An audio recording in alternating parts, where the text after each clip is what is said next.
Discovery of इंडियामध्ये पंडित जवाहरलाल नेहरू यांनी छत्रपती शिवाजी महाराजाला दरोडेखोर म्हटलं, लुटारू म्हटलं. याचं उत्तर नाना पटोले देतील का? मध्य प्रदेशचे मुख्यमंत्री कमलनाथ असताना छिंदवाडामध्ये छत्रपती शिवाजी महाराजांचा पुतळा जेसीबी लावून तोडून टाकला. याचं उत्तर नाना पटोले देतील का? संजय राऊतांनी तर छत्रपती शिवरायांच्या वंशजांना वंशज असल्याचा पुरावाच मागितला. याचं उत्तर उद्धव ठाकरे देतील का?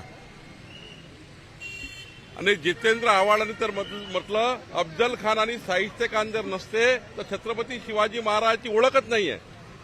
छत्रपती शिवाजी महाराजांची ओळख नाही तर अफजल खान शाहिस्ते खान आहे म्हणून ओळख आहे.